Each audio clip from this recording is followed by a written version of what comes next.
Hi hello ನಮಸ್ತೆ. ಇವತ್ತು ನಾವು ಹಾಸನಿಗೆ ಬಾಯ್ ಹೇಳ್ತಾ ನಮ್ಮ ಅಕ್ಕಾರ ಊರಿಗೆ ಹೊರಟ್ಬಿಟ್ಟಿದ್ದೀನಿ. ಉರ್ಲಾಡಿ ಗಂಡಸಿ ಹತ್ರ ಬರುತ್ತೆ. ಉರ್ಲಾಡಿ ಜಾತ್ರೆ ಇತ್ತು, ಅದಕ್ಕೆ ನಾನು ನನ್ನ ಫ್ರೆಂಡು ಬಸ್ಸಲ್ಲಿ ಫಸ್ಟ್ ಹೋಗ್ತಾಯಿದ್ದೀವಿ. ಆಮೇಲೆ ಸಂಜೆ ನಮ್ಮ ಹಸ್ಬೆಂಡು ಅವರು ಬರ್ತಾರೆ, ನನ್ನ ಮಗನೂ. ಬಸ್ಸಲ್ಲಿ ನಾನು ಒಂದು 10 ವರ್ಷ ಆದಮೇಲೆ ಜರ್ನಿ ಮಾಡ್ತಾಯಿದ್ದೀನಿ ಅನ್ಸುತ್ತೆ. ನಾನು ಬಸ್ಸಲ್ಲಿ ಜಾಸ್ತಿ ಹೋಗೇ ಇಲ್ಲ. ಅದರಲ್ಲೂ ಸಿದ್ದರಾಮಯ್ಯ ಸರ್ಕಾರ ಫ್ರೀ ಬಸ್ ಬಿಟ್ಟಿದ್ದರಿಂದ ಹೋಗೇ ಇರಲಿಲ್ಲ.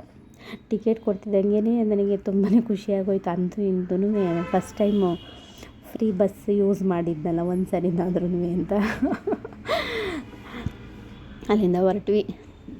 ಎಲ್ಲ ಊರುಗಳನ್ನೂ ನೋಡ್ಕೊಂಡು, ಮಳೆ ಬಂದಿರೋದ್ರಿಂದ ಎಲ್ಲ ಹಸಿರು ತುಂಬ ಚೆನ್ನಾಗಾಗಿದೆ. ತುಂಬಾ ಖುಷಿ ಆಯ್ತಿತ್ತು ಅಲ್ಲಿ ನೋಡೋಕ್ಕೆ. ಮನೇಲಿ ಇದ್ದು ಬೋರ್ ಹೊಡ್ತಿತ್ತು ಯಾವಾಗ್ಲೂ. ಮನೆ ಬಿಟ್ಟು ಜಾಸ್ತಿ ಎಲ್ಲೂ ಹೊರಗಡೆ ಬೇರೆ ಹೋಗಲ್ವ, ಹಂಗಾಗಿ ಎಲ್ಲನೂ ನೋಡ್ಕೊಂಡು ಅಂತೂ ಇಂತೂ ದುದ್ದ ತಲುಪ್ತೀವಿ. ಇನ್ನೊಂದು ಏನು ಗೊತ್ತಾ, ಎಲ್ಲಾದರೂ ಊರ ಕಡೆಗೆಲ್ಲ ಹೋದಾಗ ಹಳೇದು ನೆನಪುಗಳು ತುಂಬ ಬಂದುಬಿಡುತ್ತೆ. ಸ್ಕೂಲಿಗೆ ಹೋಗ್ತಾ ಇದ್ದಿದ್ದು ನಮ್ಮೂರು ಅಲ್ಲೇ ದುದ್ದದ ಹತ್ರ ಪಕ್ಕ ಹಳ್ಳಿ, ಹಂಗಾಗಿ ಅಲ್ಲಿಗೆ ಹೋಗ್ತಿದ್ದಂಗೆ ಆ ದುದ್ದ ನೋಡ್ತಿದ್ದಂಗೆ ಇದೇ ದುದ್ದದ ಬಸ್ ಸ್ಟ್ಯಾಂಡು. ಇಲ್ಲಿಂದ ಹೋಗ್ತಿದ್ದಂಗೆ ಮುಂದೆ ಹೊರಟು ಅವರು ಬಸ್ ಅವರು ಅಲ್ಲಿ ಇದು ಮಾಡಿಸೋದಿರುತ್ತೆ ಅನಿಸುತ್ತೆ, ಅದು ಮಾಡಿಬಿಟ್ಟು 2 ನಿಮಿಷಕ್ಕೆ ಬಂದರು. ಹೊರಟು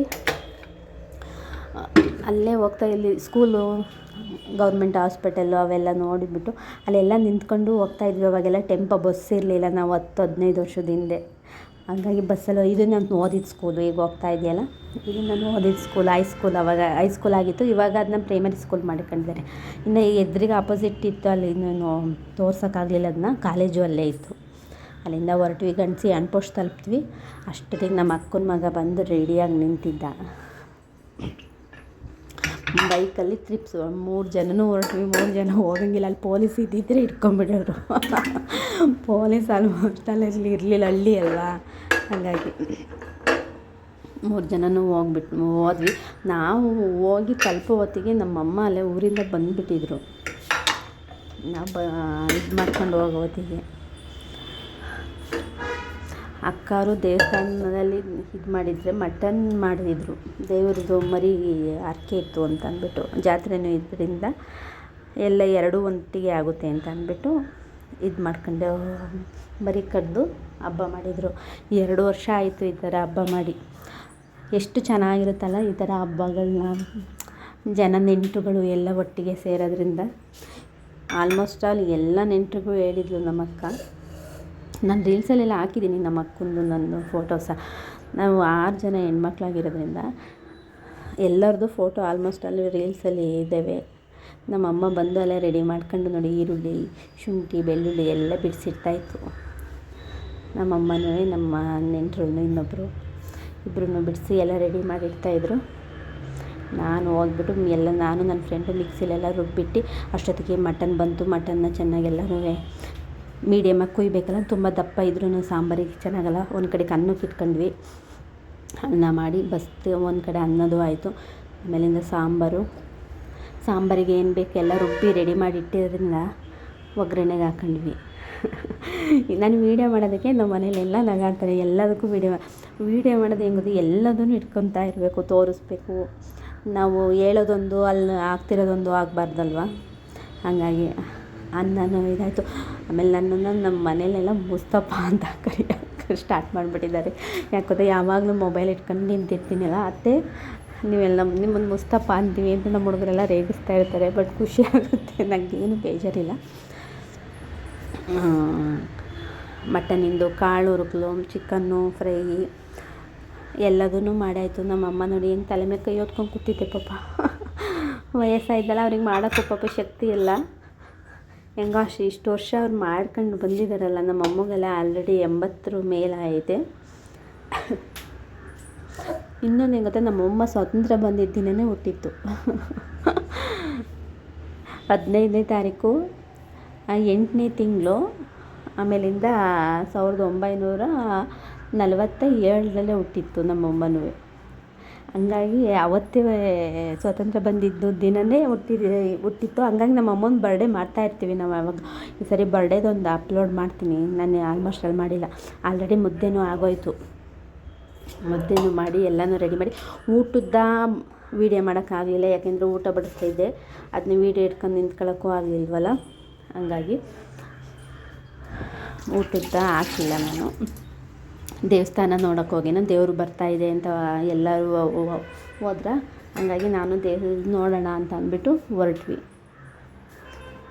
ಅಲ್ಲಿ ಪಟಾಕಿ ಅಂದರೆ ಎಷ್ಟು ಪಟಾಕಿ ಹೊಡೆದ್ರು ಗೊತ್ತಾ, ದೇವರು ಬರ್ತಾಯಿತ್ತು ನೋಡಿದ್ವಿ. ಅಲ್ಲೆಲ್ಲ ದೇವಸ್ಥಾನದ್ದೆಲ್ಲ ವೀಡಿಯೋ ಮಾಡಿಬಿಟ್ಟು ನಮ್ಮ ಹುಡುಗರೆಲ್ಲ ನನ್ನ ವೀಡಿಯೋ ಮೊಬೈಲ್ ಇಟ್ಕೊಂಬಂದಿದ್ದಕ್ಕೆ ನಗಾಡ್ಕೊಂಡು ನಿಂತಿದ್ರು. ಆಯಿತು ಅಂತ ಅಂದ್ಬಿಟ್ಟು ಅಷ್ಟೊತ್ತಿಗೆ ಸಂಜೆ 7 ಗಂಟೆ ಆಗೇ ಹೋಗಿತ್ತು.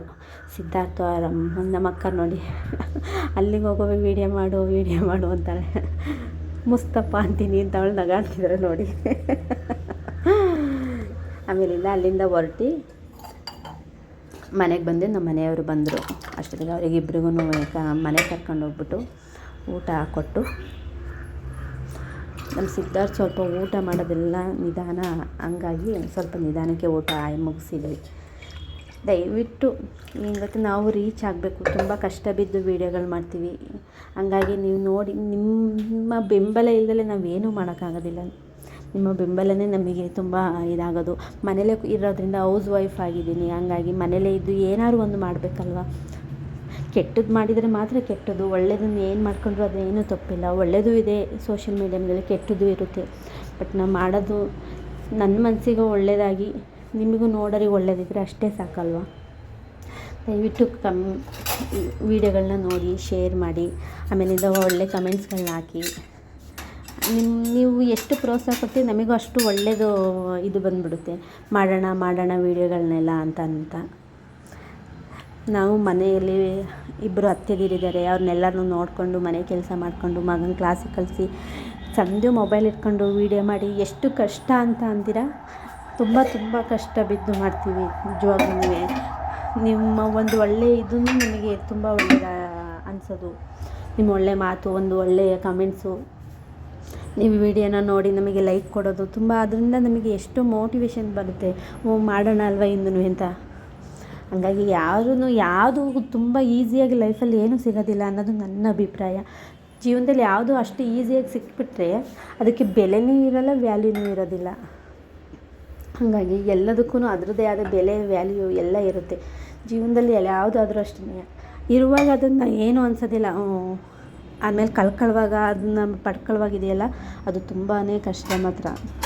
ಕಳ್ಕೊಂಡವರಿಗೆ ಅದು ನೋವು ಗೊತ್ತು. ಅಂತೂ ಇಂತೂ ಹಾಸನ ಬಂದ್ವಿ, ಎಲ್ಲನೂ ಮುಗಿಸ್ಕೊಂಡು ಫಂಕ್ಷನ್ನ ಮನೆ ಬರೋ ಹೊತ್ತಿಗೆ 9 ಗಂಟೆ ಆಗಿತ್ತು. ನಮ್ಮ ಅತ್ತೆ, ನಮ್ಮಮ್ಮ, ನಮ್ಮ ಚಿಕ್ಕತ್ತೆ ಎಲ್ಲ ಕಾಯ್ತಾಯಿದ್ರು. ಅಷ್ಟೊತ್ತಿಗೆ ಅವ್ರಿಗೆ ಬಂದು ಊಟ ಕೊಟ್ಟೆ.